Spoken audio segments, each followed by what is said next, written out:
and good morning. Happy Friday. It's Fun Friday, August 15th, 2025. As you see, Ted Rall is back. I am Manila Chan. You are indeed tuned in to the Ted Manila Information Show, the TMI Show for short, because we bring you way too much information. We are live Monday through Friday at 10 a.m. Eastern Time, so please be sure to hit the like and the follow button, the subscribe button if you're consuming this on YouTube.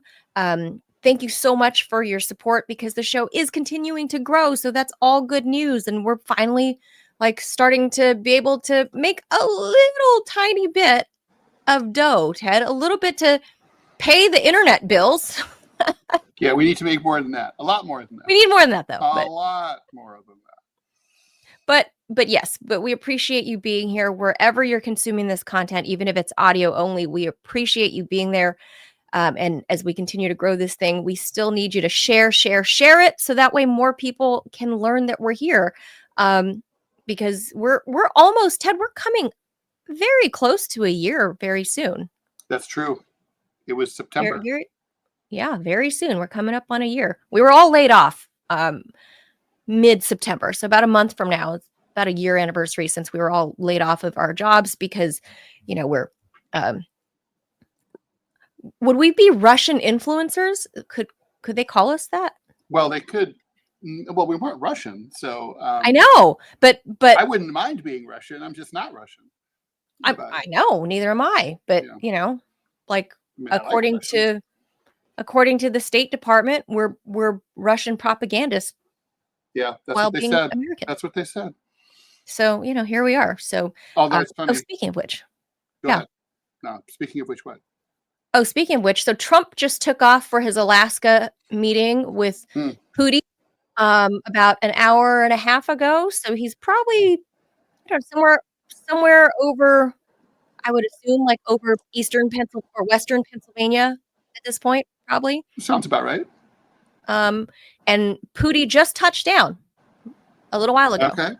Well, so Ted, I think he's having brunch with Sarah Palin. So. Well, I mean, she waves at him from her front door. She does. So I imagine Putin's getting there a little bit early because he's going to rest up. Right, jet lag. He's going to do some he has a longer trip, right? I mean, I think does he? I think this location was chosen because it's roughly halfway. It was either Eastern Russia, like Vladivostok, or it was going to be Alaska. And, basically, Trump has the slightly shorter trip. It's going to be probably 7 hours. Yeah, maybe. I would think it's a little longer than that. I'm not sure, but I'm guessing more maybe closer to 8. DC to LA is about 5.5. Yeah, but this is much further north. LA to DC is 5. And also, you are going against when you go east to west, it takes longer than from going west to east. I think it's more like 6.5 to LA. From when I fly York. direct. From New York, from DCA to LAX, it takes me about 5.5 hours. And coming back though, it's a quick 5 hours. Just I don't know what that is. Winds. Yeah. Oh well, so I think prevailing winds run basically from west to east. Basically, it's like sort of a U, but yeah. Okay, so I guess that explains why. I was always like, why is it faster coming back from LAX? It's the wind. It's God blowing in your sails. Yeah. So yeah, Putin's already there. Trump barely took off. Right. So I think their meeting will be like 4 local time ish. Yeah. I hope that I don't know. It's only meant to be like 1 day or 2, maybe. Before our time. Sorry. I hope that they stick. I mean, honestly, I would like both of these guys to work through the weekend and into next week and really get something done. No, it's a 1 day thing. It's a right now. But Trump I would think if you were making some progress, you might say, okay, let's roll up our sleeves. But all right, we have stuff to talk about. Yeah. And we're not doing that as a main topic because right now it's all speculation. We don't know anything. We will know all by Monday. Yeah, we'll know a little something maybe at about 5 p.m. Eastern time, but that's just when it's about to start. And so maybe they might have runners come out and giving the media little droppings. No, they maybe. No, they won't. I don't think they will, but they could, and they have done that. Putin is taking an all-star delegation. Sergey Lavrov is going to be there, so I'm like, ooh, Sergey Lavrov. Like, I know You are I'm the weird. weirdest fangirl of all time. Like, oh, Sergey Lavrov. I love Sergey Lavrov. It's like the Beatles at Idlewild and Sergey Lavrov. Sergey Lavrov. And you know what? Would you be screaming like one of those girls? I would be. No, because I would try to maintain my journalistic stoicism a little bit, but inside I'd be going, oh my god, Your face. and I'm not like that when I'm You are eating. But so strange. I know, but you know what? Scary Girl in the Rumble chat, she's a big Sergey Lavrov-y too. All right. Well, I'll leave you. Love Lavrov-y You know, too. we all have our kinks, as we'll talk about later in the show. It's our middle-aged woman thing, I think. Might be a perimenopausal. Sergey Lavrov. You guys are crazy. Putin doesn't do it for me. Trump doesn't do it for me. Sergey Lavrov, I'm like, shall we cut to it?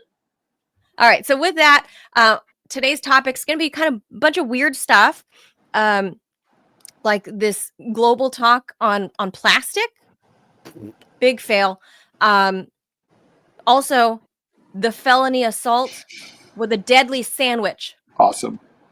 On ICE agents. Then we're going to talk about fashion. And I'm going to say this is like the death of fashion, but the people that are criticizing this are calling it cultural appropriation. Adidas is in the news, or Adidas, as apparently I've been told by the reps. I didn't know that. Because it's two dudes. Like Puma is the sister company, literally, or brother company, rather, because it was two dudes, Adi and Das, these German guys, Adi and Das. So it's two brothers. See, that's too much information. Yeah, Adi and Das. So I actually, when I worked in fashion magazines, that's what their reps told me. They're like, actually, stupid American, it's pronounced Adi. And I was like, oh. And we'll also be talking about why chicks be getting divorced. It's called gray divorce. It's a thing. Or meno divorce. No, see, I don't like that, and I'll get into that with you later. It's bullshit. It's called gray divorce because we can all go gray, but only biological females go through menopause, and you men go through andropause, which most people don't even know about. Not to be confused with an angle poised lamp. Angle? I don't even know what that is. It's like an architecture desk. In architecture, it comes from the term androgyny, which David Bowie, which you and I both love.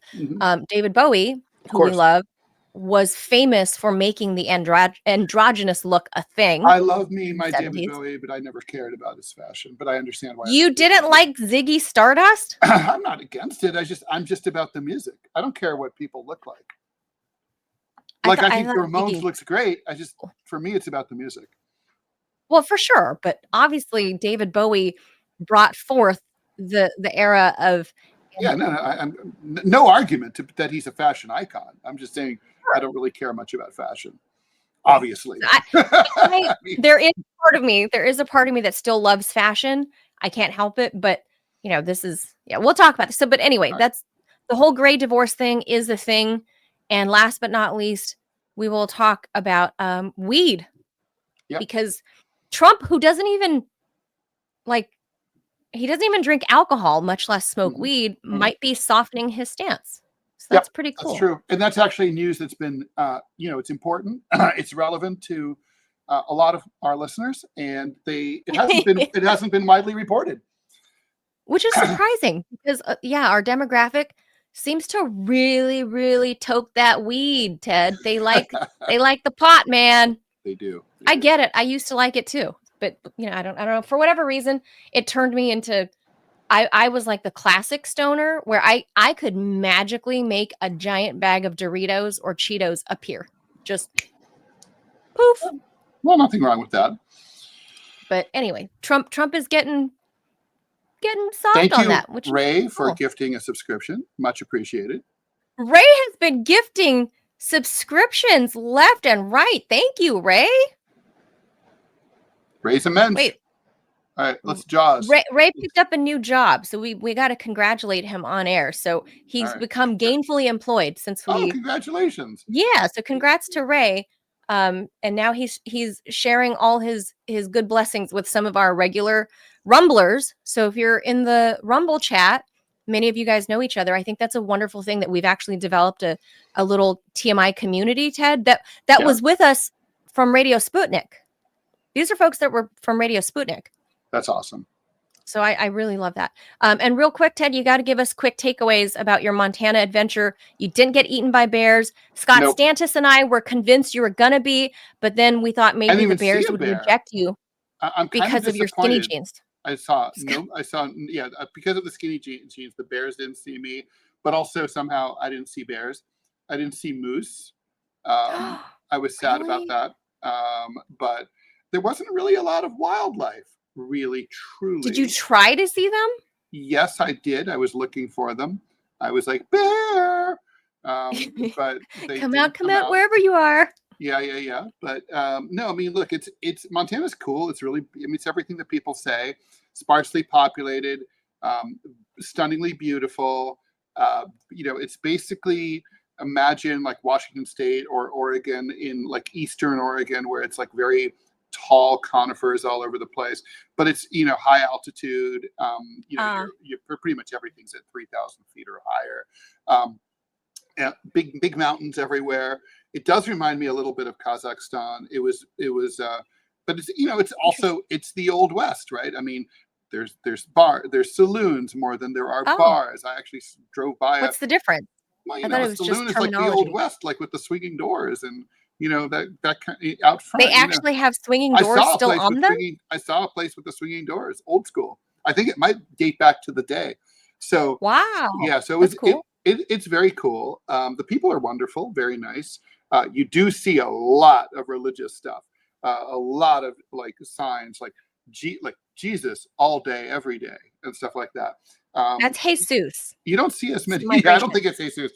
You don't see as many Trump signs as I expected. You see more of those in New York State, but you definitely see a lot of Christian stuff all over the place. A lot of crosses, a lot of Jesus signs. You'll be writing a thing about like housing. I am. I'm not going to give that away too much, but what producer Robbie said about the housing situation is completely true. I mean, so one of the things I like to do is look at when you walk by a real estate office, and if you're in a town you've never been to before, they have the ads in the window, and so there was one place that was like $2.5 million, and I'm like, okay, well, what kind of house do you get for $2.5 million? And the answer is you don't get a house. The answer is you get an apartment, a 3-bedroom apartment. I was like, in Montana? In Montana, yeah, and not even like. By the way, this was not an apartment that faces a river or a lake. It's just in town. Now, granted, it's a nice apartment, but it's an apartment.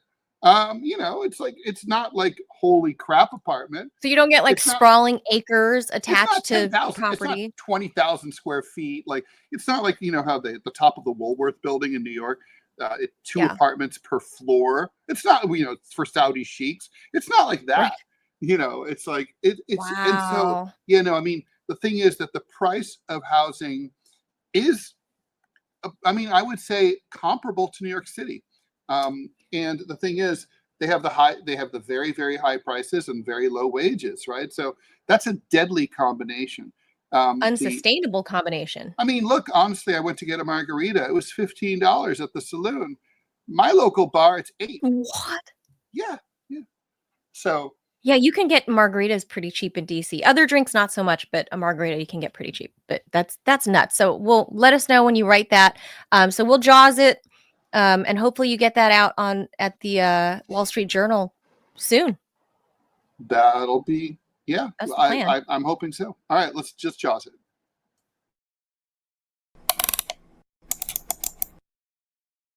Global talks to develop a landmark treaty to end plastic pollution has once again failed. UN negotiations, this was round 6 of the talks in just under 3 years, were supposed to end yesterday, but the nations continued to negotiate into the night. and they were not able to break a deadlock. Sorry. There's a split between about 100 countries that want to completely eliminate or radically curtail the production of plastic. I'm on that team. And then there's the oil producing states, plastic is an oil byproduct, who just want to focus on recycling, because even though that doesn't work at reducing plastic in the ocean and everywhere else, they just want to do more of that. Speaking in the early hours of the night, the delegates from Cuba said that countries had missed a historic opportunity, but we have to keep going. Talks started 3 years ago in response to scientific evidence about the major risks of plastic pollution to human health and the environment. Manila, there was a study that came out just 2 weeks ago, we didn't talk about here, that said that just from sitting at home, you absorb an average of 68,000 microplastics per day in your body as an average person, just by chilling in your house. Well, they say, I don't remember if it was an annual thing, or I think it might have been annual, because it was kind of a startling revelation to me. But they say as an annual thing, you actually get a credit card's worth of plastic into your body. That is correct. And horrible. So even though obviously plastic is widespread everywhere, scientists are very worried about toxic chemicals that plastics contain, which can leach out as the plastics break down into smaller and smaller pieces. Microplastics are everywhere. They're in the soil, river, fish, animals, air, and of course your organs. They've been found in your brain, they've been found in your penis, they've been found in your vagina. They're everywhere. Countries had an original deadline to get a deal over the line at the end of December last year, but blew that one too. This latest collapse means that they fall even further behind. Speaking on behalf of the Pacific Island states, the Northern Pacific nation of Palau said, "We're repeatedly returning home with insufficient progress to show our people it's unjust for us to bear the brunt of yet another global environmental crisis we contribute minimally to."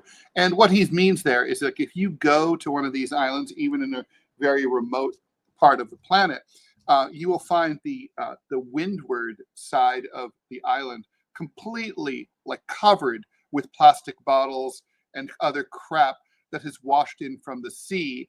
And even if you don't produce, your little island doesn't produce or consume any plastics whatsoever, you're just being inundated, and the fish that you're pulling out of the sea are completely contaminated by plastics that they're ingesting. And of course, there's those famous massive islands of plastic that are so big in the Pacific and Atlantic Oceans that they have to be circumnavigated by international shipping lest they get stuck.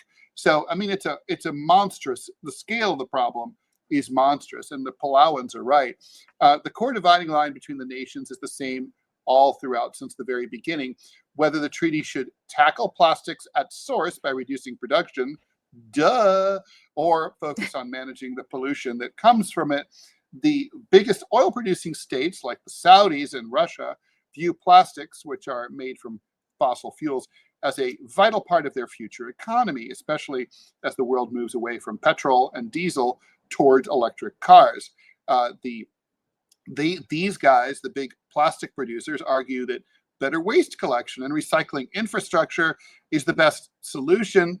However, researchers say that this approach is fundamentally flawed. Global recycling rates are estimated at 10%, and they can't probably go much higher than that. So, Manila, we've got to really get serious here, but we're not going to, because as usual, big money controls it all. I would have no objection whatsoever to saying that there should be some kind of way for the richest countries in the world, including the United States, to perhaps pay the Russians and the Chinese to produce fewer plastics and say, okay, we'll throw some money your way if you guys ease off on that. But I mean, there's a lot of plastics that are used for things that we just, like plastic bags, pretty much shouldn't exist at all. And we don't really need them. And there's lots of stuff like that that should just be eliminated.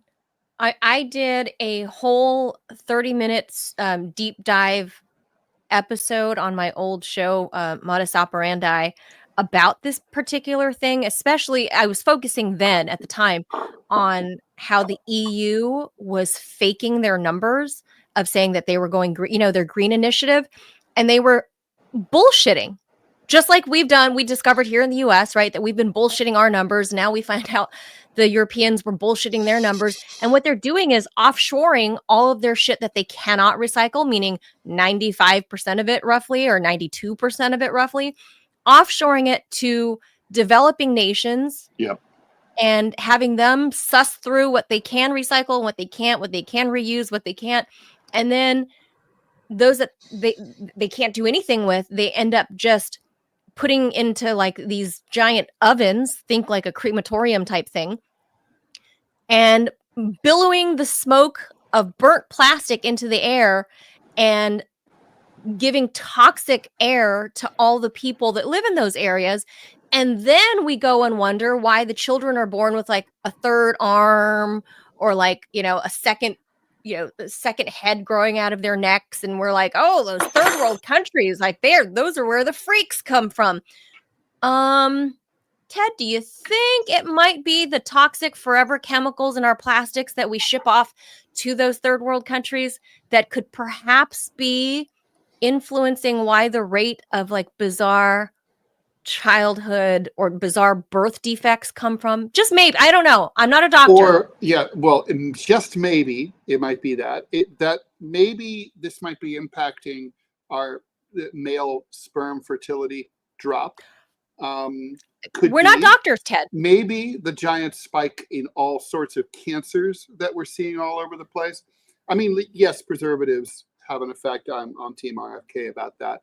But it's, obviously, it doesn't take, you don't have to be a scientist to be like, obviously ingesting. You see plastics, you don't think I should eat them. So, they're not good for you, and they're getting into your system, even if you actively try to avoid them. There's really nothing you can do. I mean, if you live in the most rural part, maybe of Montana, and you only have glass vessels, and you hunt and fish, you probably have lower plastic consumption than someone like you or me. But it's. I mean, I'm sure you do. But you're still going to get it. I bet Ted Kaczynski had a strong male fertility sperm count. Probably very, very motile, I imagine. And I bet he had like no microplastics in his body. I bet he didn't. I bet his brain was as sharp when he died in prison. Very sharp. He was. As the day, he was teaching at Berkeley. I bet. He had a column in Anarchy magazine that I used to subscribe to. I don't know if the magazine still exists or not. And it was he wrote it in prison, and it was a great column. Well, yeah, I mean, I think microplastics probably also play a role in the dimming down of IQs. That there's a thing there too. People haven't really looked into that, but truly, it was like we climaxed, Ted, at the maximum IQ by the early 20th century, like on average around the world, and it has since been on a slow trickle decline. And that's evident in many, many respects. Yes, because by mid-century, in America at least, we started developing these petrol-based plastics like mid-century, right? It became a thing. It became our furniture. It became utensils. It became everything, packaging, everything. And subsequently, that's also decade by decade when you could see global declines in IQ. Like, I knew we'd gone too far when the first time I saw a plastic straw that was wrapped in a plastic wrapper. That was like, yes, holy shit. Plastic on plastic. Look, I mean, honestly, I thought this is an important story to bring up because, if you kind of like wonder why we're fucked, this is one of the reasons why we're fucked. Yeah, it's not just like woo-woo, Dr. Reese environmental stuff. This is like, this is going to impact you and your kids. He's totally right on that. Like, and people this is are like, oh, Dr. Reese, he's nutty. I mean, like, but seriously, we're not even paying. Look, the media is not even covering this plastics convention discussion, the treaty negotiation. So of course, infertility, IQ, citizens aren't pressuring their politicians if they don't know that something's happening. Well, because we think we're separating our trash, so we're doing our part. Yeah. It actually goes to the same place at the end of the day. Surprise! Yeah, almost all of it. That's true. There's really no demand for recycled goods. The vast majority of it, it's just sort of like, even if it's not just all tossed into the same garbage truck, which mostly it is, there's just no need for it. There's no industrial demand. So the whole thing is a completely flawed economic model. It just doesn't work. What I would like to see, Manila, is like a state economy where you had like standard size containers that for lots of different things. So let's say so you'd have like say 10, like A through J type containers, and you're like, all right, so all like small dishwashing liquid is a C container, but the C container is also can be used for this, that, and the other, right? And then those get recycled all the time. And just like, it doesn't have to be 10, I'm just making up a number, but my point is that instead of having all sorts of different shapes and sizes, you have glass and metal vessels that are constantly returned and reused and repurposed over and over and over, hundreds of times. We don't need these individual sized vessels, I reuse I use steel coffee, steel water canteen. Water tastes good out of metal too. Yeah, I use this, and I don't buy the plastic water bottles because, Ted, people don't realize that when the grocery store gets deliveries of those pallets and pallets of water bottles and they sit in the back of the supermarket, delivery area, it gets sun rays on it, and the UV actually releases and that's the microplastic. Yeah, and by the way, I'm against bottled water as a rule. The fact that water is brought from the island of Fiji to Maine is stupid. It should be illegal. It's water. The only appropriate place for bottled water is like Flint, Michigan, where the water is poisoned. But if you have decent tap water, no bottled water. When I went to Iceland, I had heard that they had the best tap water in the whole world, right? Because of all the glacial melt. And basically they're like, yeah, your skin will be nicer, your hair will wash better, and you can drink the tap. Like they were like, yeah, the tap water here is going to be better than any bottled water you can buy. So I was like, well, let's see. And I did, and I drank it. I was like, oh my God. Oh my God.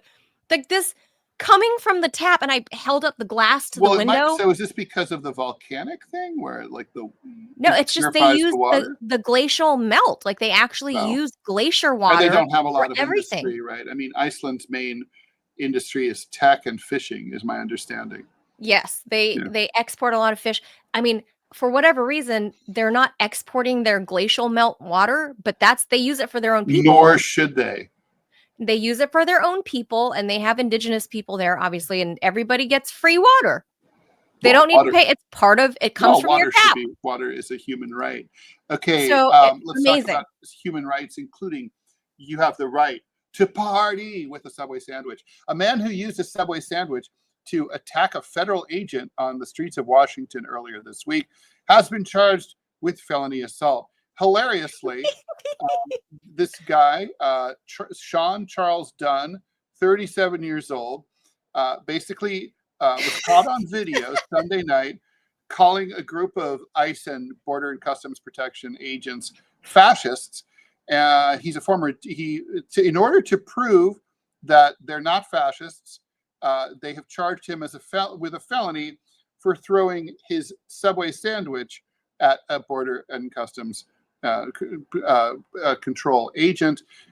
He also faces 10 years in prison in order to also show that they're not fascists. And also to show that they're not fascists, he's been fired from his job as a low-ranking DOJ worker. Attorney General Pam Bondi announced that he's been fired. If you touch any law enforcement officer, we will come after you. She said, I just learned that this defendant worked at the Department of Justice no longer. Not only has he been fired, he's been charged with a felony. Jeanine Pirro of Fox News and also Attorney General of DC, he argued that this was not funny Judge Pirro, I beg to differ. This is funny. And it's funny. And she said that to prove that it's not funny, he's now going to face 10 years in prison. I'm like, no, that only makes it funnier, actually. So you're just increasing the fun factor. This is an example of the deep state we've been up against for 7 months. Deep state. He said, as we work to refocus DOJ. I hate to say it, but like if you throw a sandwich at the man and then the man throws you in prison for 10 years, you're the deep state, not the sandwich throwing dude. That's what I was trying to understand. Like, what did she mean? like, this is the deep state at play. Wait, is there a whole hoagie sandwich cabal in her twisted that I don't know about? In her twisted Can I be a member of that one, Ted? He's saying, well, he worked at the DOJ, pre-career guy, pre-Trump, so therefore he's deep state and wreaking his horrific vengeance with his foot-long sandwich. With the sandwich. Now, I do think that there is one tragedy here, which is the wasting of a scrumptious, delicious treat, which I might Subway, personally have enjoyed eating. I do like Subway. I do like Subway, but it's not, it's not. But I don't know what it's. By the way, we don't have any data on what kind of sandwich was involved, and I hope that we get to the bottom of that. If it's if it's a salami sandwich, I would be really sad because that's my favorite. But I do like salami. Yeah. So, I do like Subway sandwiches, spicy Italian. Okay, so spicy Italian might have been viewed as like an ethnic slur against the CBE agent in question. This reminded me, of course, obviously, of the Iraqi journalist who threw the shoe at George H.W. Yes. But if the ICE agent in that incident, that George Bush had amazing reflexes. He just. Yeah, it's almost like he trained for that moment. But yeah, this is like that. I don't think this. No, this ICE agent just got whipped, like also square in the chest. So bad. But no, what made me laugh most was the guy that was videotaping it on the sidewalk. You could hear him going, "Oh shit! Oh shit! Bro just threw a sandwich at the cop," and then so he whips it. I mean, he whips the foot long.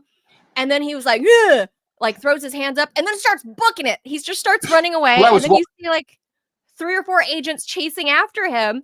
And the guy videotaping is laughing the whole time going, oh shit, now it's a foot chase. Like a foot chase for the foot long. So funny. It was so funny. So Jeanine Pirro is wrong. Pam Bondi is wrong. The whole thing is funny. No one can say, Manila, that we don't have the most dignified and upstanding country with the most dignified and upstanding law enforcement officers who have the best priorities in law enforcement. No one can say that. I seriously cannot believe that they're pursuing serious charges against this guy for whipping a sandwich at the bulletproof vest of this Homeland agent. Right. He whipped a sandwich. We're going to throw tens and tens of thousands of dollars towards pursuing a case against this guy. It's going to be hundreds of thousands of dollars. Everything the government does is overpriced. And if they were going to jail him, that's going to be like, $60,000, $70,000 a year. This is so stupid. Robbie will take that ad in about 2 minutes. So I just think that that's a really, really, I mean, look, obviously it's not going to happen. This is traditional overcharging. These are fascists. And look, I'm not saying people should be throwing scrumptious, delicious luncheon food stuff at law enforcement officers. Obviously, that's not right. But on the other hand, if you are an ICE goon, you kind of have it coming, really. Anything that happens to you is probably deserved. The Russians have an expression, if you see a Hungarian, beat him, he will know why. I feel that way about ICE guys. If you see an ICE guy, throw your sandwich at him, he'll know why. And you don't even, by the way, how do we even know that this was an ICE person? They probably all masked up. No, it was Homeland because they're in their green uniforms. Oh, okay. All right. Whatever. It was Homeland. I mean, also the guy's not wrong. They are fascists. But look, I don't even know if there should even be a ticket. I mean, there should be some sort of, obviously it's not okay to do that. But, charging him with felony assault of an officer. It's like, look, they're humorless dicks, and that's basically what they're acting like. Yeah, it could have been a hot cup of coffee, but it wasn't. It was a freaking foot-long sandwich. My punishment for him would be to let the officer have a shot with his own food of his choice. Just like he can throw a turkey slam. at the guy. Like food fight, I would be okay with reciprocal punishment. Reciprocal. No, so you got to escalate a little bit because, otherwise it's like, because that guy escalated from nothing to sandwich. So then it should escalate from sandwich to whatever the next step is. 2 sandwiches? No. Meatloaf. Quinoa bowl? Meatloaf. Maybe? You have to mash a meatloaf into the guy's face. Yeah, I mean, you that would be fair. It's substantive. That's substantive and messy. Or if you want to go like really hardcore, like chicken vindaloo, spicy. Ooh, but the sandwich wasn't going to drench you like throwing butter chicken at a guy. And by the way, this is also another thing. I mean, I hate to say but I guess that is people are starving to death in Gaza, but we're throwing food at each other. I know. Anyway. So, there's that. So the next story, this one's mine. Let's move on here. All right, this one's mine. Go ahead. This one's mine. I got to put this on the screen. You have to do it.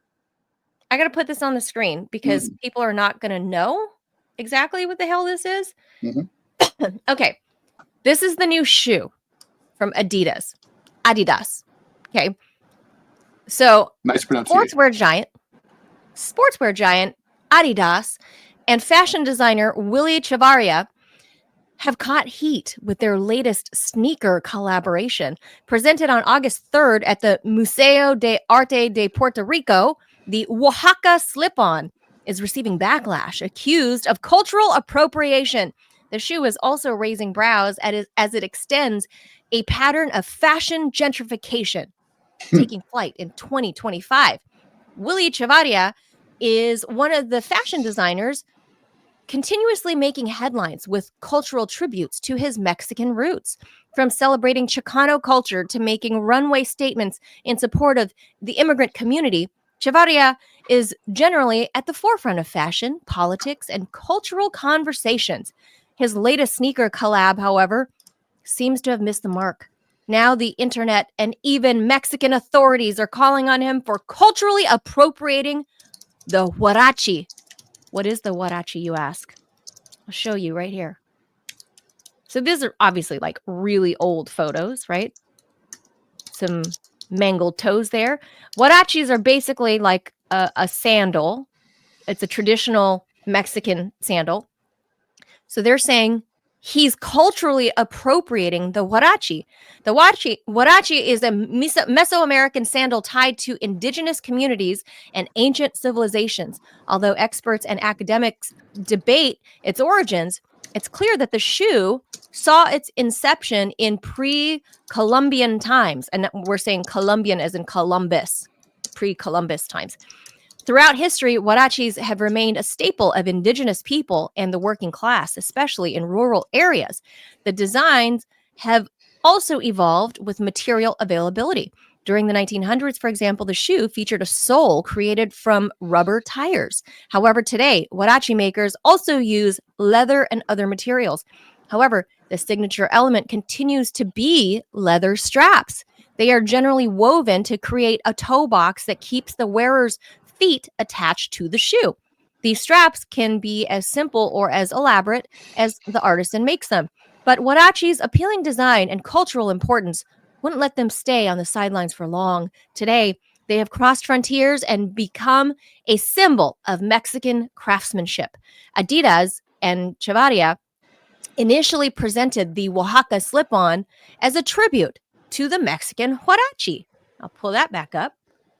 This hideous abomination of a shoe. But the sock doesn't help. The sock does not help. However, the resemblance between the sneaker, I don't know how they're calling this a sneaker, but okay.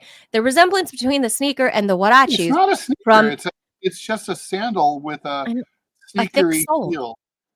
Yeah, so it says the resemblance between the sneaker and the huarache from the Michoacan and Yalalag community in Oaxaca quickly sparked outrage in Mexico.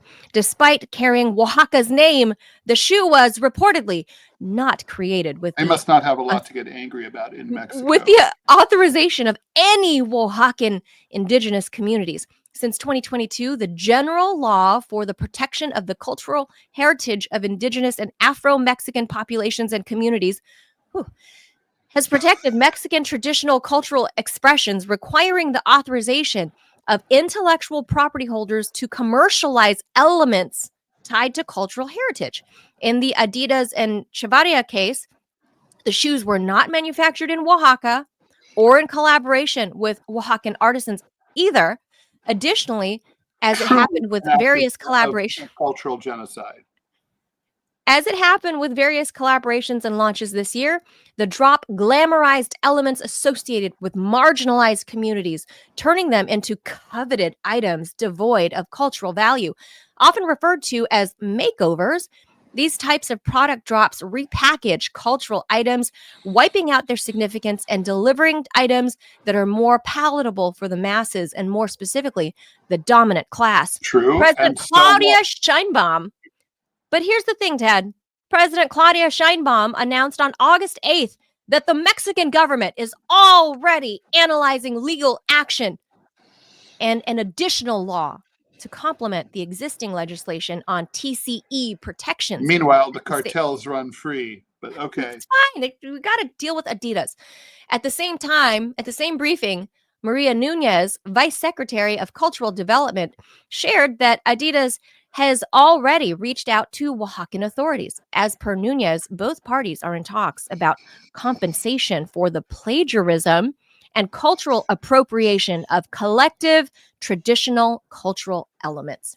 So, Ted, I'll tell you, when I was a kid, I said this off air. Basically, this top portion of this hideous Adidas abomination, it was basically a slipper shoe. It had a leather sole. It was like every kid in East LA, and that's the area I'm from. It's like the eastern portion of South Los Angeles. And it was a predominantly Mexican community. So guess what kind of shoes were like proliferated all through Southeast LA? The huarache. We all wore huaraches. I had huaraches. Okay, but that's not brown, white. That's not what's at issue here, right? That's okay, the authentic item. Well, but then, okay, I'm not exactly Mexican, and I was wearing them. Am I culturally appropriating? I don't think that's the issue. The issue is just selling shoes. The Mexicans are not complaining. The Oaxacans are not complaining about who's wearing them or who's buying them. I'm sure if tourists go to Mexico, American tourists go to Mexico or French tourists, they're happy to sell them to them, right? So that this is about an American, or I guess is Adidas an American company or a French company or something else? German. Okay. So if they're thinking about this European countries company coming in and lifting the design, in which, frankly, Mexican law does prohibit, right? So as you explained, so that's what this is about. It's about whether a designer can do this. Now, there are lots of examples historically of this kind of thing. So back about in the late 1800s, early 1900s, Western women wore kimonos all the time as dressing gowns or exotic costumes. And that was like that's cultural appropriation. It was taking something that was used in a certain context. Robes. Yes. So should you white people not be able to wear robes? But basically, but the kimono has different meaning in Japan than the way they were doing it.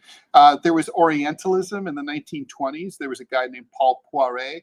He had like this whole line called chinoiserie, which were silk roads with like dragons and stuff like that on them. Sure. And they kind of stereotyped and exoticized Chinese culture. Flapper stuff often mimicked Native American headdresses. There were Poiret's harem pants, and they were Middle Eastern and North African clothing were repurposed. I mean, the point is it goes on and on and on. After the Russian Revolution, Westerners adapted so-called fake, like kind of versions of, I remember in the 80s, malcaps were popular here in New York. I had one. I probably Yeah, still have it I somewhere. have one. And so people. I Look, mean, by the way, I just it's a don't good. It's buy. actually a really good hat. It doesn't look like it, but it's good in the rain because it has the visor.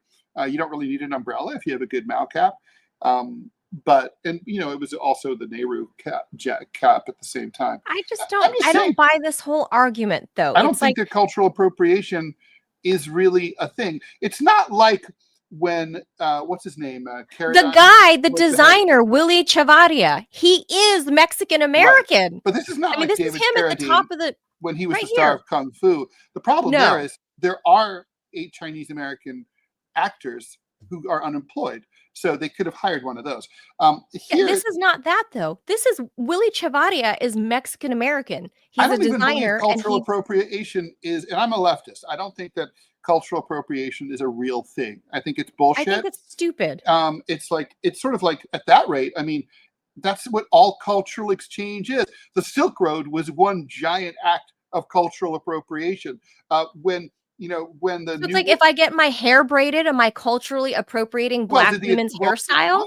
the Italians culturally appropriated the tomato because that's a New World vegetable, and it was imagine it's so I would the argue they tomato stole is our central to noodles. Italian cooking, right? So and they never had tomatoes before 1492. So it's just like cultural appropriation is generally a good thing. Now he's profiting. I mean, obviously, if he had been copying a design that was trademarked or copyrighted, I think to me Right, that's a I get serious that. issue. But that's not what we're talking about here. But if he grew up in LA like I did, and this was a common shoe that we saw all over Southern California, and you grow up to be a designer, and you get a contract with Adidas, and you're like, I got a wild idea. Let me make the ugliest sandal sneaker that Ever. the world has ever seen. Right. Let me just make the ugliest your fucking thing problem I could. with this is the execution. Oh, it's not hideous. The whole no, I don't believe cultural appropriation is a thing. If on St. Patty's Day, I wear Producer green. Rob brought up an Kiss interesting me, I'm point. He said Irish. Asians wear suits. It's true. Suits are Yeah, Western. that's what I'm saying. I Asian don't believe Chinese in women wear white wedding dresses, right? The traditional wedding dress in China is right. red. So Or and like white, and by in the way, white's Laos. the color of death, right? So, but they still do it anyway. Right. In Asian culture, white is the color that you wear for funerals. You're freeing the soul. So like in Laos, like my peoples, they wear the sarong has been part of our culture for like 4,000 years. And people wear that to the beach now in America. Like you put a sarong around your. I'm sorry. bikini. It's sort of like this whole like we're gonna put a blockade around forms of cultural expression, and then we're going to say, I mean, imagine if they do it with food, right? Like think of all the fusion foods, think about the way food has evolved over the years, think about how culturally it's evolved. I mean, so is the American Constitution, which is inspired by the French Declaration of the Rights of Man, is that an act of legal, political, and cultural appropriation from the French Republic? I suppose so. It's like, look, if there was Robbie brings up a good point. What's the point of diversity without cultural exchange? There's I thought none. the whole point of this leftist. Remember, Claudia Scheinbaum is a leftist. She's cut from the same cloth. She was literally groomed in the non-dirty kind of a way. I mean, look, it kind of annoys Groomed by It's AMLO. got to be kind of annoying, right? Like for black like blues singers who couldn't get anywhere, and then Elvis Presley like sort of like whites up what they've been doing, and then becomes rich, right? It's annoying. So, it's annoying. But I think what can you do? What can you do? It is what it is. For me, I'm more offended by the hideous execution of this sandal sneaker. It's not. No. Okay. No. That's Germany, clear. stick with Birkenstock. All right. And with that, we move on. Okay. Do I want a divorce, or is this menopause? It's a question resonating with women in midlife when hormones are changing as their stress is increasing. Kids moving out and parents moving in, and careers often at their peak. While divorce rates overall are falling, divorce among adults 50 and older are going up. In 1990, almost 1 in 10 of all divorces in the U.S. occurred between adults 50 and older. By 2019, that percent had increased to almost 1 in 4, according to a study by the Bowling Green State University's National Center for Family and Marriage Research. This coincides with the time most women go through perimenopause and menopause. Menopause and perimenopause, that's the time before menopause, aren't new, of course, but most doctors are recognizing it and treating women. More women are recognizing the symptoms and saying that it can bring clarity. That I call bullshit on. I don't think it brings any clarity at all. Their patience is gone. And by the way, when your patience is gone, you don't have clarity. And they're finally prioritizing their own needs. No, they're just grumpy. And often that means no longer wanting to be married. 7 out of 10 ladies blame perimenopause or menopause for the breakdown of their marriage, according to a survey in the UK. While most women say that many factors led to their divorce, I mean, that's certainly got to be true, they often say peri or menopause made them unable to tolerate problems they used to ignore. I hear it from patients every week, says Dr. Samina Rahman, OBGYN and sex and menopause specialist in Chicago. They might still love their husbands or partners, but they also hate them and can no longer put up with things they had been putting up with. Perimenopausal and menopausal women can experience a range of symptoms, from lack of sex drive to restless sleep, at the same time that their life may become increasingly stressful with raising kids and managing their careers. Perimenopause often starts around 40 and menopause around 50, but your mileage may vary. For years, men have blamed divorce on menopause and said women are irritable and irrational, says Alex Cabal-Frake, founder of The Agenda, an app that helps women track their periods. We hear this narrative from men. My wife is crazy, she said, but that's not it. Women are gaining clarity in perimenopause. No, they're crazy. And that clarity tells them to leave if things aren't good. My God. For some women, getting help for their symptoms improves their relationships. They feel better, and they can get along with their partner about changes such as decreased sex life, fatigue, and irritability. Dixon says sometimes perimenopause forces convos where men can step up and become better partners. The majority of women who had not received support or treatment for menopause said that if they had, it might have had or would have had a positive impact on their relationship, potentially avoided the divorce, according to that UK study. So, I mean, obviously, I'm in that age group, Ted. You never really know, right? Like, sort of, there's the whole Jared Diamond guns, germs, and steel argument, which is a lot of stuff that you think is basically like an idea you had. It turns out it was an infection. I used to live in Eastern Long Island, and there was someone did a study. They found that over 90% of people in divorce court in Eastern Long Island or in marriage counseling or couples counseling had one or both partners had undiagnosed Lyme disease. Lyme disease makes you fucking crazy. It makes you irritable and angry. And so, it's entirely possible that having Lyme disease is causing a big spike in the divorce rate. I think perimenopause and menopause is big changes. It'd be making ladies grouchy and mean. And so, it'd be leading to, they see clarity. No, they don't see clarity. They're just grouchy and mean. Well, there's a little bit of truth to both. Before I get to my answer, shout out to our buddy Nerd in the Rumble Room for the donation. Thank you, and Nerd. he says, I'm pretty sure liberals obliterated the cultural appropriation argument when they took up the whole men can be women crap. Well, that's sexual appropriation. So, yeah. But the argument is obliterated. That's true. That's, Yeah, are you gender appropriating my species? That's not a cultural thing. I mean, gender appropriation. It's he brings up a good point. Or it's sex appropriation, perhaps more accurately. But their impression of it, and it's impressionism of what my species looks like. At that rate, like us cis white able-bodied males could say, like, hey, it's our culture to run everything and have all the best jobs and be president. Well, yeah, that's the whole point. Is why appropriation is idiotic. And when ladies think they want to do that too and be successful in business and in politics, it's male culture to be the CEO or whatever. They're appropriating our culture. It's the whole thing. That's what I'm saying. The whole argument is insane. It is. Let me just say this about, because I am in that perimenopausal group. That you agree with everything I just said about perimenopause and menopause. I want to strangle you, Ted.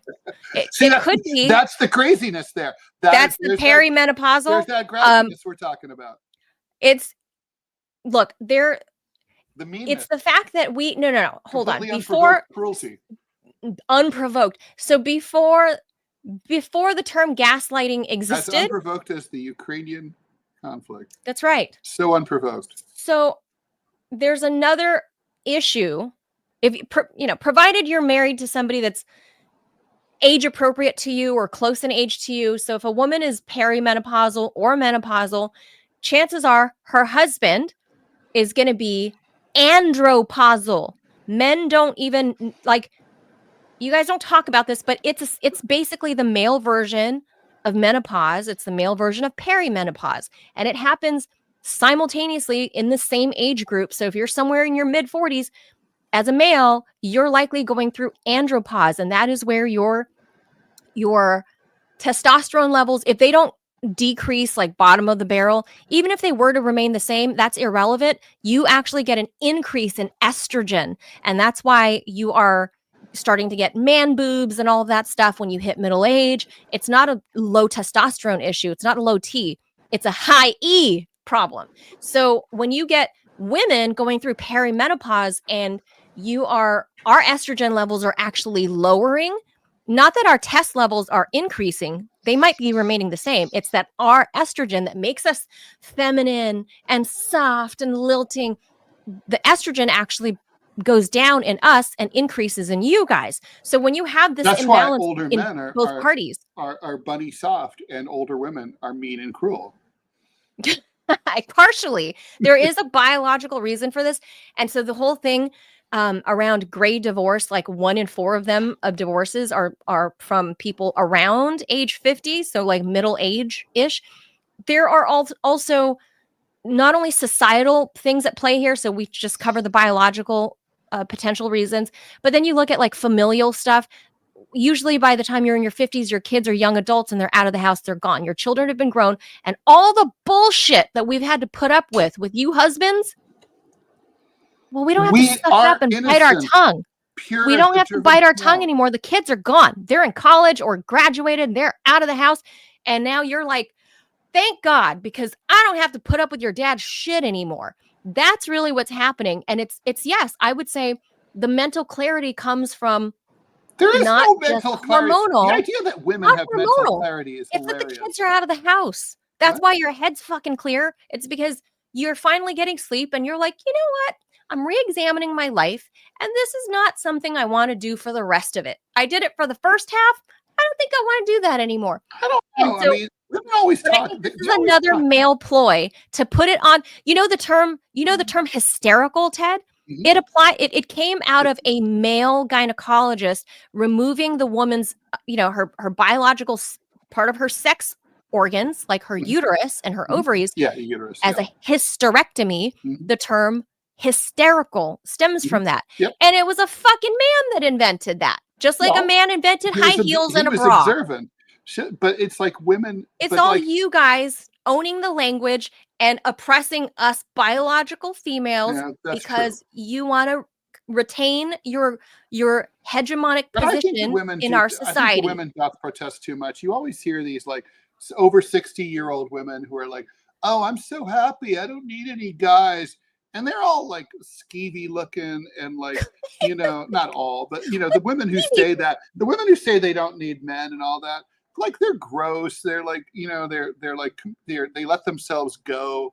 They're like, they're like Rosie O'Donnell-esque. It's kind of like there was this thing in the Times a couple of weeks ago about this sort of commune for like, basically women who are like, we will not have any men and we hate men and all that. And like, we're so happy. And then you read the whole thing and it's like, they're all bickering and fighting over stupid shit. Like that one let her cat out. That was an actual thing. She let her cat outside. I don't like that she lets her cat outside. It's like, okay, people are insane. I guarantee you that a community of all dudes who's over 60 can live in peace and harmony far more easily than a community I would like of to all see that ladies. experiment. I would probably agree Men with are that. much calmer, and they don't look for, the thing is, men know here, this is an important thing, really. I mean, I'm basically joking about most of this, but this I'm serious about. Men from an early age are learned that like any confrontation can lead to violence or even death. Okay. Like it can lead to a fight, right? Like, and you could be killed. So Okay. you're Fair. socialized over time to learn. Women don't learn that. Women don't do that. They don't kill each other. They don't beat each other up. So like we they talk shit to each other. Yes, they do, and they stab each other in the back, but metaphorically. So basically, men. So by the time a man is older, men learn. There's no threat of death. Basically, men learn if to we have like really confrontation. cool off on the drama and only say something when they really have to. For the most part, they let things go. Like most part, someone throws a sandwich at you, you brush off the lettuce and you're on your way, right?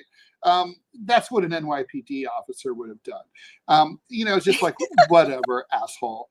You can imagine the indignities of an average NYPD would have probably been like, "Hey, fuck you!" Yeah, like, exactly. Fuck off, asshole. Not on this day, and that would have been right. And that's the way to handle that.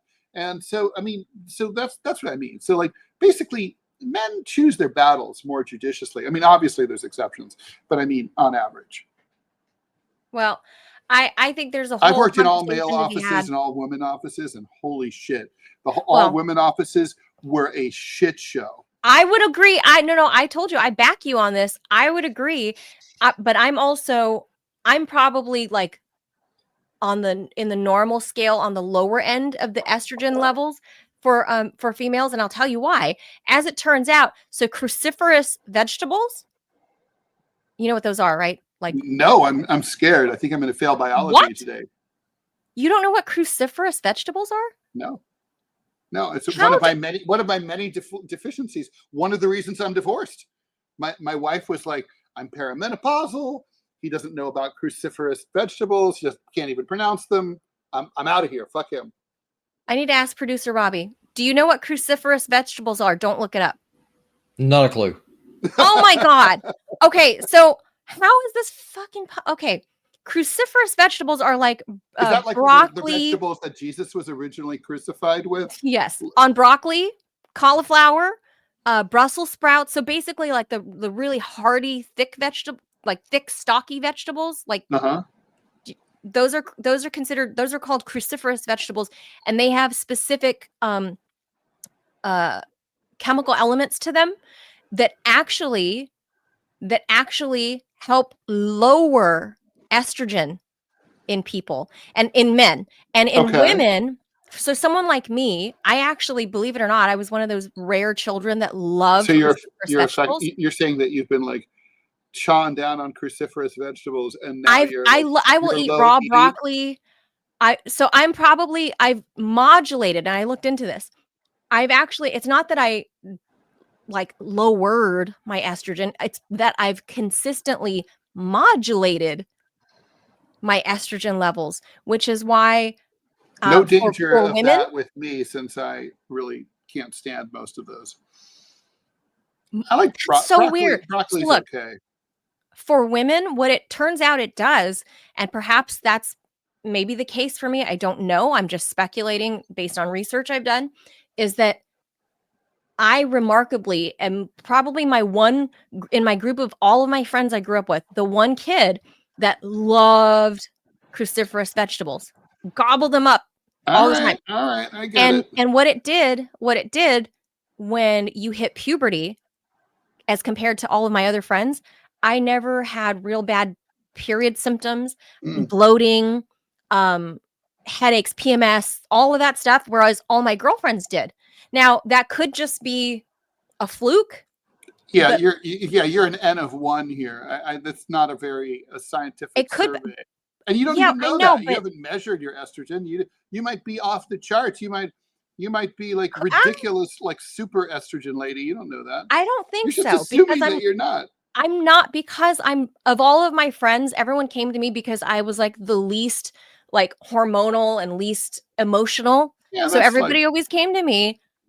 I never had the bad period symptoms. That's the kind No of one ever knows illogical. when I'm on my That's period. the illogical thinking of a perimenopausal or Yes, menopausal woman. but I'm just saying, I did the scientific research on, it's something called DIM. Those are the chemicals that are in cruciferous vegetables, and it actually helps modulate estrogen levels for biological females and helps to lower an increase of estrogen in males because Okay, you all have to right. have a certain balance. Now I understand. Otherwise, you guys turn into bitches and whine and complain too. And then we just No get one needs mean and that. no longer put up with your shit. But That's then it. the men are like, you guys are mean and you're not putting up with our shit, so bye. All right. Yeah. And So last, then, and probably least, President Trump says he's considering reclassifying pot as a less dangerous drug. We're looking at reclassification and we'll make a determination over the next few weeks, he said at a news conference a few days ago. Though 45 states have legalized the use of marijuana for medicinal or recreational use, the feds still classify it as Schedule 1. Schedule 1 drugs are highly dangerous, addictive, and without medical use. Marijuana has belonged to this class of drugs since the Controlled Substances Act was signed in 1970.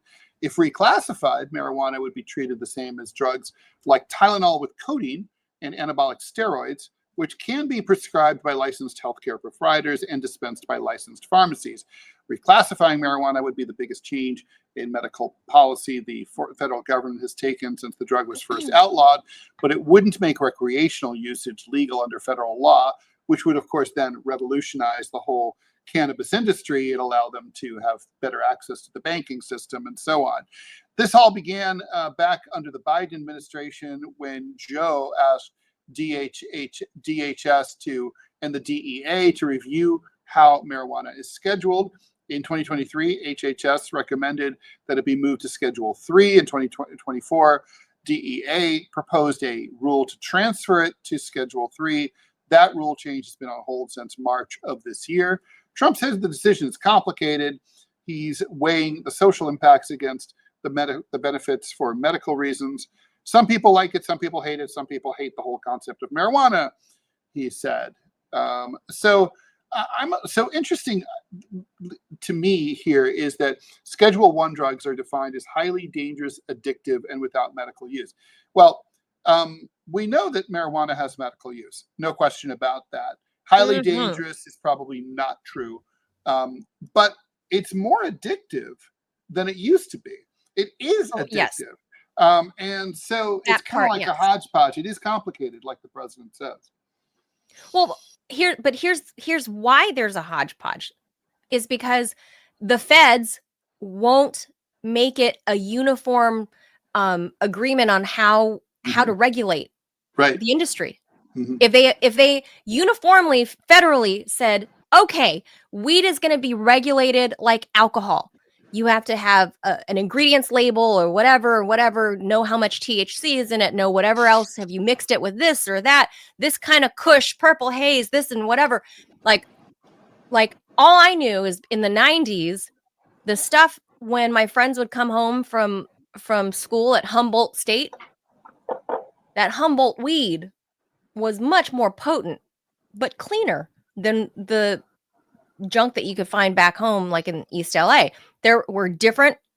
That's when kind of the cultivation became like a thing. And it was no longer just plain old, like take a toke from the pipe. It became a different animal. But that's the reason anybody would say it's dangerous is because the very reason that the feds are arguing that it's not safe is because they're not allowing safeguards to be put in place. So you can't like create the problem and then say, that's exactly why we can't allow it. Well, no, if you did allow it, then you could regulate it like everything else, like pasteurized milk. It's the same fucking thing. And they're creating the problem because they don't want to federalize it and approve it because they know it's too easy for people to grow and it's going to be too hard to tax. I think that's the real problem is you can grow it in your closet. Well, yeah, you can. Although these days there's not much reason to do so because No, even in Montana there's dispensaries, which I was shocked by. oh, were there? They're all over the place. Yeah, I guess it's the Oh, libertarian vibe of Montana. oh, Um, oh. Well, that's cool. Like, but I think I'm a fan of weed. I saw some of its medical uses oh, on my there's no old question grandma. about that. Yeah, there's no question. Nothing worked to bring her down from her Joe Biden type. I mean, she was like that. She was Mhm. saying weird shit. And I'm not going to say how grandma had access to any weed. Right. Well, I'm not going to say how, but she right. got some, and she was actually, with her dementia, she was actually having lucid conversations. Well, that would have disqualified her from the presidency. Well, that's right. So my point is it satisfies the whole, medical use thing and all of this other stuff. If you made a federal law to approve it, then you can give Well, it a no, federal I mean, look, you're right. outline There on should be. how I it mean, needs to be produced. like I think a basic principle of law is that the law, they say ignorance of the law is no excuse, but to me the corollary to that should be that the law should be widely publicized and easily understood, Right. and that's not the case with marijuana law. People don't know, like for example, you can buy it legally in California, get on the plane at LAX, and technically you're breaking the law as soon as you leave the state and you're crossing state lines. Although if you go to the LAX airport website, it will say that TSA will not stop you. Even at most, they will confiscate your weed. They probably Right. won't. In fact, they even say, don't rub it in our faces, put it deep inside your bag. They say that. So, don't just put it up on top. The agent might have to feel compelled to take it and bring it home to his house and smoke it with his wife. So the point is that it's but I think that's the problem. So I think, Manila, you're right. We need we need Congress to get serious and pass a comprehensive cannabis regulatory regime that everyone can understand. Yeah. And Ted, we're going now for a fun Friday, but I got the perfect return food fight that the Homeland officer Oh, good. could throw back. That's what you've been like running in the background for the last hour? A burrito. Or a taco. No, burrito, because it can be Yeah, wrapped but and there's the long. insult against Trump. Trump always craps out, right? So you can't do a taco. The burrito. The cop, the Homeland cop should throw a burrito back at this guy at close range, just like he This was. conversation's making me hungry, but yeah. I want a burrito. And by the way, the TSA, screw you guys. They opened all my burritos that I was bringing back from LA to DC the last time because it showed up. It had So it's heat like, coming from. yeah, it's a little gelatinous. Oh, really? It was heat. So I put it through the They're like, through oh my the God, she's belt. carrying the bomb.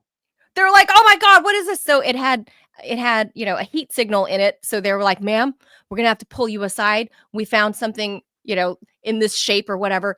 And they were like, God. "What's in your bag?" And I was It's like, like, "What?" I was like, "What do you?" it's like, I had the burrito, but I didn't It's have to the take best it to burritos in all of home. LA from El Tacor #4. Well, did they let you And keep it once they ascertained that so you were? they were like, okay, so they first thought I was a terrorist for a moment. Then before they unzipped it, they asked me to explain what was in there. Is there anything that's going to hurt them?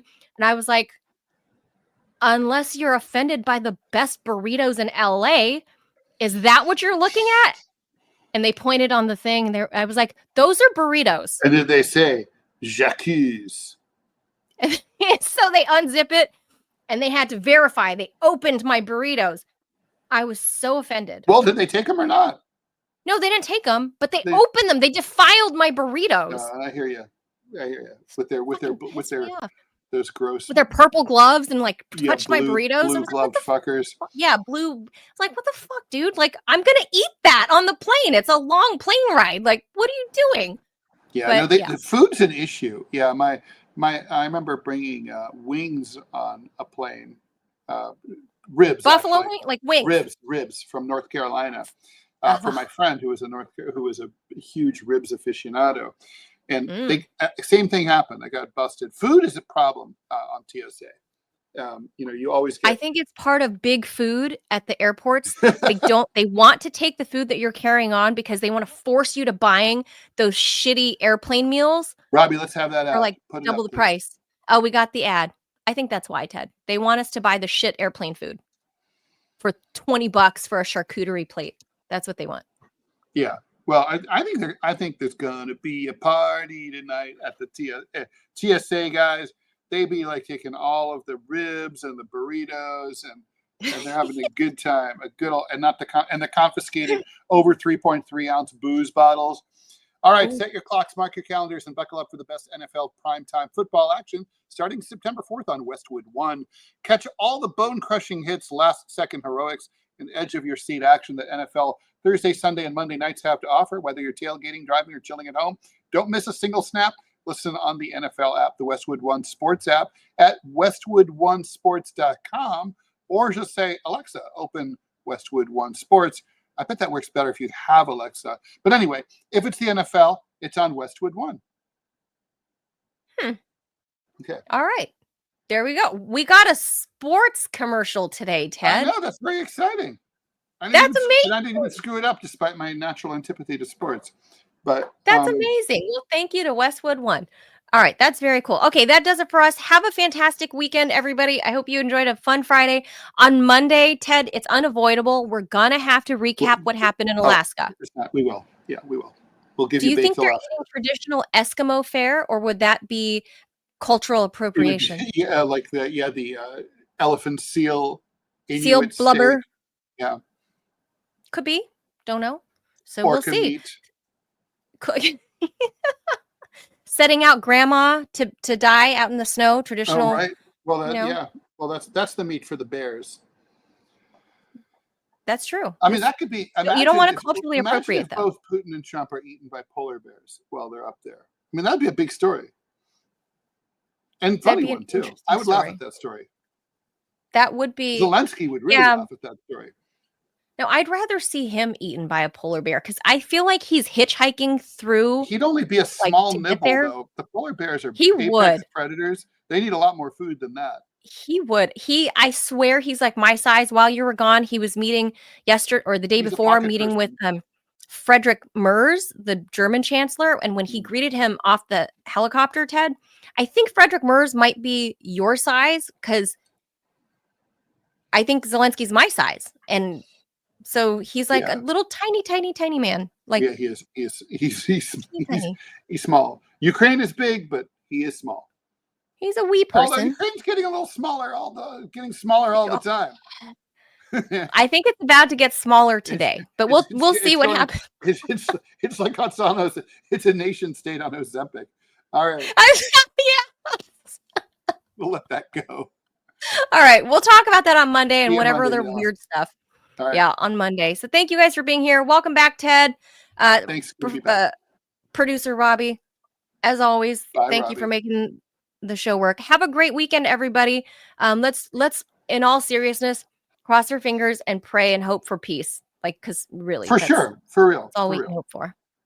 All right. Adios, amigos. I'll be back, and I'm on the air at 5:00 this afternoon with Curiosity. Oh shit!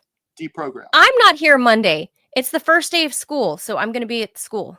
Oh, well, so do I have a co-host? Have you found someone? Is Clovis going to fill in for you, or?